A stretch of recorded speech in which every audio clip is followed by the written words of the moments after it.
주변에 있는 분들이 이승희 우리 그 이사가 백수인 줄 아는 분들이 상당히 많더라고요. 그죠? 저도 이번에 알게 됐는데 네. 어떤 일을 하시는지 이제 여쭤보시지 않은 분들께 이제 말씀을 안 드렸더니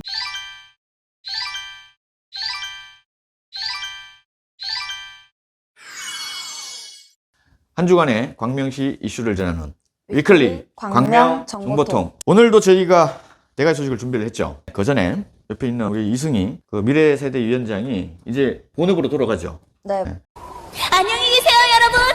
전 이 세상의 모든 굴레와 속박을 벗어던지고 제 행복을 찾아 떠납니다.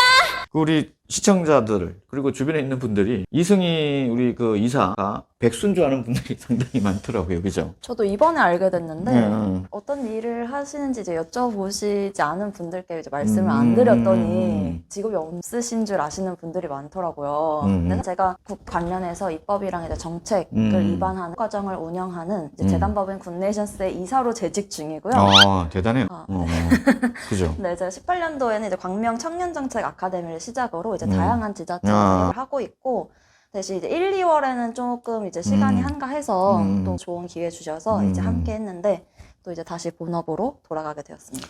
작년 지방선거에서 그죠? 얼굴이 좀 알려져서 사람들이 단순히 그냥 무직이다 생각을 하는데 앞에서 밝혔지만 상당히 역량이 필요한 그런 회사에서 이사를 맡고 있어요. 그죠? 32살인데 언제 입사했어요? 제가 18년도에 입사를 해서 18년도요? 이제 정치외 하다 보니까 전공을 살려서 처음에 이제 보좌진을 양성하는 이제 입법 실무 교육을 주로 진행을 했었고요. 그 이후에 이제 확대되고 있는 것은 청년정책 아카데미라고 이제 지역 청년들이 직접 조례를 또 제정 또는 개정할 수 있도록 아카데미도 열고 그 플랫폼 역할을 해서 실제 그 청년들의 목소리가 제도에 반영되게 하는 일들을 해왔습니다. 지금도 이제 그 일들을 하고 있고 저는 이제 시민의 목소리가 좀 실제 제도 변화까지 이끌어 나가지는 그 역할을 하고 있다고 생각하시면 될 것 같습니다. 아, 좋네요. 본인이 그러면 거기에서 역할은 강의를 하는 역할은 아니고? 제가 직접 강의를 할 때도 있는데요. 보통 이제 저는 퍼실리테이터 역할을 하고 있고요. 그리고 이제 그런 교육 프로그램들을 기획하는 역할을 하고 있습니다. 주변에서 방송을 또 관심 있게 보는 분들, 또 제 지인들이 우리 또 이승희 이사에 대해서 많은 얘기를 하더라고요. 딕션이 좋다, 잘한다, 또 기본적으로 젊다라고 하는 부분이 주는 그런 장점도 많이 있는 것 같아요. 그죠? 유독 광명에서 젊은 친구들이 많이 보이더라고요. 몇 년 전만 하더라도 참 젊은 친구들이 많이 안 보였는데 젊은 친구들이 많이 보여서 너무 좋고, 젊은 친구들이 기술적인 부분은 좀 많이 갖추어져 있는데 좀 더 깊이가 있었으면 좋겠다, 진정성이 있었으면 좋겠다라고 하는 부분들. 이게 뭐 대화가 기술적인 부분 전부는 아니잖아요. 그죠? 하다 보면 다 드러나. 아, 이 친구 비었구나. 그죠? 화려하나 실속은 없다. 무슨 얘기 하는지는 모르겠다. 이 친구하고 뭐 10분을 얘기를 했는데 뭐지? 라고 하는 물음표들이 많은데, 짧은 시간 얘기를 해도 느낌표를 바꿀 수 있는 앞으로 성장을 해서 지역사회의 소중한 인재가 됐으면 좋겠다. 감사합니다. 네, 어쨌든 뭐 저는 같이 방송을 하면서 도움을 받았기 때문에 앞으로의 행보에 응원을 그렇게 보내고, 제가 도와드릴 일 있으면 항상 도와드리겠습니다. 감사합니다. 자, 그러면 저희가 본격적으로 진행을 한번 해보겠습니다. 오늘도 4가지 소식을 준비를 했죠. 먼저 첫 번째 소식은 중앙대 광명병원 내사자가 5개월 만에 끝내 사망했다는 소식이고요. 병원 측은 끝까지 외면했다는 안타까운 소식 첫 번째 준비했고요. 두 번째 소식은 박승원 광명시장이 2023년 광명과의 소통, 공감, 행정의 일환으로 동방문 인사와 또 시민과의 대화를 진행하고 있다는 소식입니다. 세 번째는 광명시가 국토교통부 1호인 너부대 도시재생 뉴딜 사업 공공임대주택 본격 입주 시작했다는 소식이고요. 마지막으로 더불어민주당 광명시의회에서 이제 선출직 공직자 대상으로 성인지 교육에 앞장섰다는 소식까지 총 4가지 소식 준비했습니다. 참 안타까운 소식이죠. 그죠? 네, 맞습니다. 중앙대병원 내사자 끝내 사망을 했어요.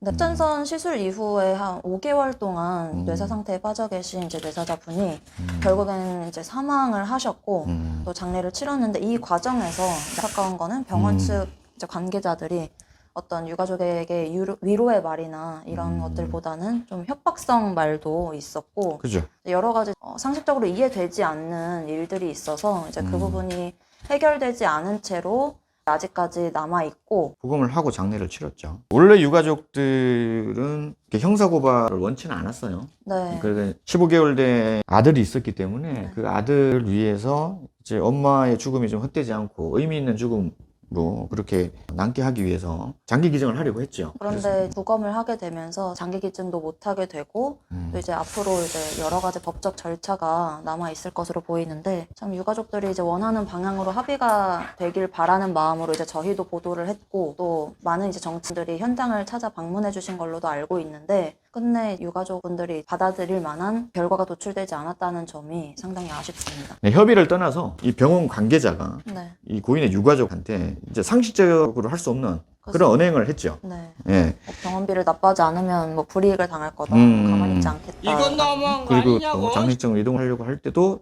똑같이 또 뭐 모욕적인 언사도 하고 특별히 이분만은 봐주겠다라는 뭐 말 같지 않은 소리를 해서 제가 그렇게 말한 당사자하고 통화를 했어요. 왜 이렇게 말을 했냐고 얘기를 했더니 본인 얘기에 대해서 입장을 밝혀달라니까 홍보팀에다가 전화를 하라고 그러더라고. 그래서 홍보팀에 전화를 했더니 안 돼요, 전화가. 당사자가 없대.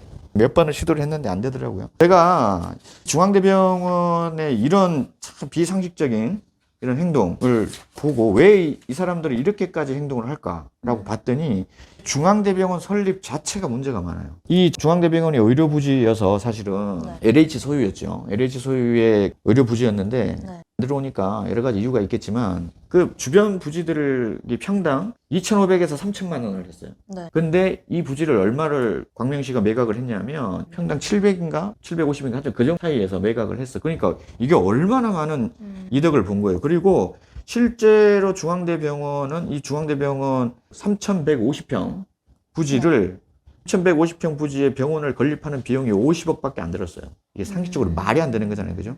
평당 한 170만 원도 안 들어간 거예요. 건립비 50억, 이 평당 3,150만 원에 병원비 50억. 이 거저지, 거저. 그죠?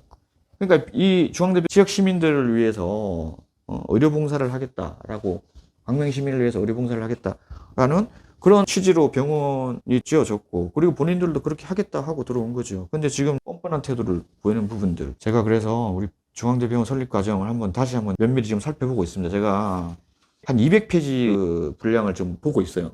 보고 있고. 그래서 제가 이 부분을 면밀히 지금 파고 있습니다.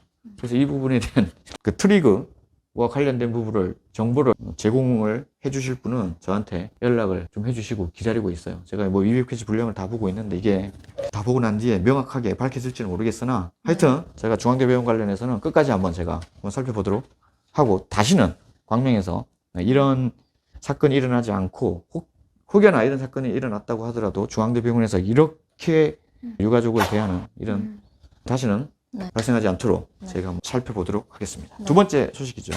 두 번째 소식입니다. 박승원 광명시장이 이제 2023년 광명 시민과의 소통 공감 행정의 일환으로 동방문 인사와 시민과의 대화를 지속해서 진행하고 있다는 소식입니다. 이건 뭐 또 매년 해오는 거고. 네, 맞습니다. 그죠? 여기서 또 뭐 있었으면 좋겠네요. 지금 오늘 이제 한일동. 네, 맞습니다. 그죠? 평사일동을 하고 방문을 하고 그리고 이제 2월 16일 날 광명 3동을 마지막으로 시민과의 대화가 끝나죠.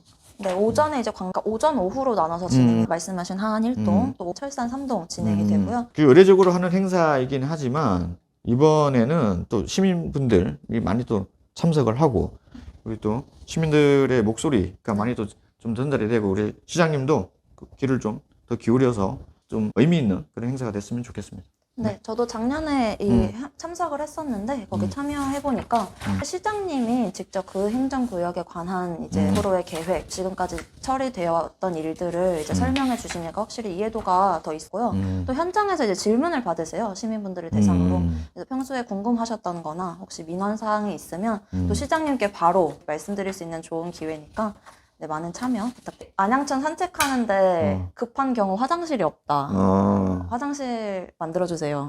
이런 민원도 그냥 다이렉트로 시장님께 드리시고 시장님이 그거에 대해서 지금까지 검토했던 부분 또 그게 하기 어려운 이유 그래서 앞으로 이제 어떤 대안으로 추진할 것인지에 대한 설명을 또 구체적으로 해주시기 때문에 저는 되게 제가 만족도가 있는 행사였습니다. 그 말씀을 되게 논리적으로 잘 하시는 분이라서. 네, 다음 소식은요. 도교통부 1호 너부대 도시재생 뉴딜 사업 공공주 시작했다는 소식입니다. 지난 1월 27일부터 입주를 시작했다고 네네. 네, 밝혔고 광명 너부대 이제 공공 임대주택 건설 사업에 대해서 궁금하신 분들이 있을 것 같아서 네, 이 사업은 이제 쇠퇴한 도심을 대상으로 하는 이제 도시 공간 재창조하는 도시재생 사업의 일환이었고요. 첫 시작으로 이제 1월 27일 입주한 네. 소식입니다.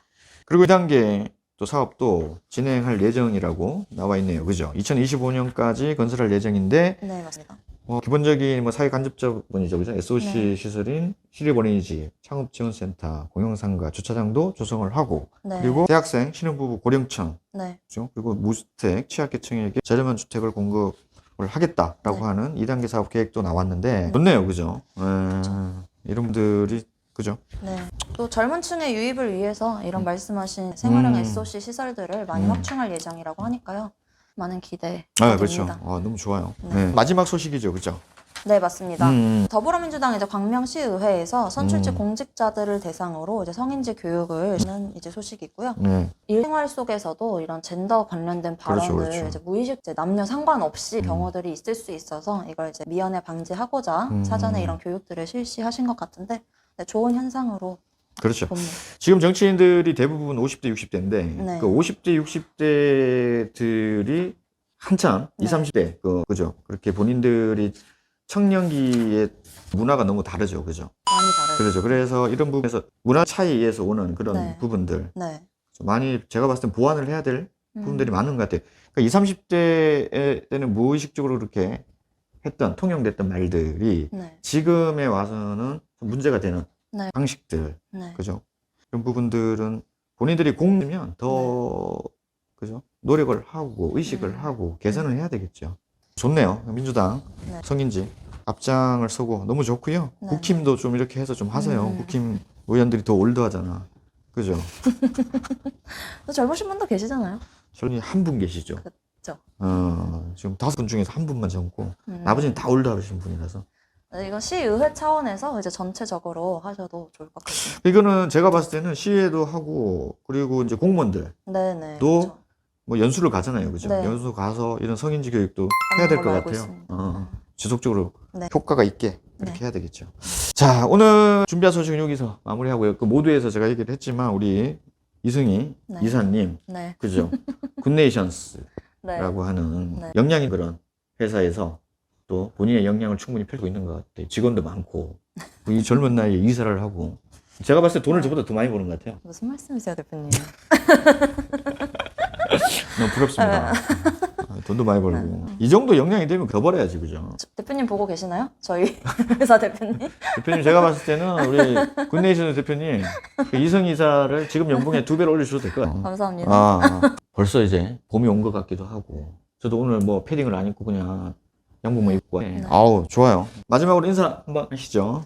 마지막이라고 하셨지만 이제 또 다른 시작이라고 저는 생각을 하고 또 이제 광명포스트에서 좋은 기회를 주셔서 제가 이제 광명 시민분들께 여러 자리에서 인사를 드릴 때 유튜브 잘 보고 있다고 이 말씀 너무 많이 해주셔서 정말 감사했고 이 자리를 빌어서 제가 한 번도 말씀드린 적이 없는데 저한테 또 좋은 기회를 주신 권도영 대표님께도 감사하다는 말씀 드리고요. 저는 이제 앞으로도 여러 곳에서 이제 시민분들 많이 찾아뵙도록 하겠습니다. 유튜브 하기 전에도 제가, 그죠? 네. 만나서 얘기를 좀 나눠봤는데, 뭐 일단 제가 봤을 때는 뭐 욕심도 많고, 그리고 요즘 젊은이들과 다르게 어떤 뭐 상당히 체계적으로 뭔가 준비가 잘 돼 있고, 또 정치권에서든 뭐 어쨌든 비정치권이든 제가 봤을 때는 상당히 유용하게 쓰일 수 있는 제목이다 라는 생각이 들어서 광명 정치판에서 되게 유용하게 쓰였으면 좋겠다, 개인적으로 그랬으면 좋겠습니다. 어쨌든 그동안 우리 시민들 그리고 우리 구독자들께 이렇게 또 좋은 시간을 함께 해주셔서 너무 고맙고, 또 앞으로 어떤 일을 하시든 간에 제가 항상 응원을 하겠습니다. 감사합니다. 네, 저 항상 광명포스트 응원하겠습니다. 아, 좋네요. 이런 대화. 시청해주셔서 감사합니다.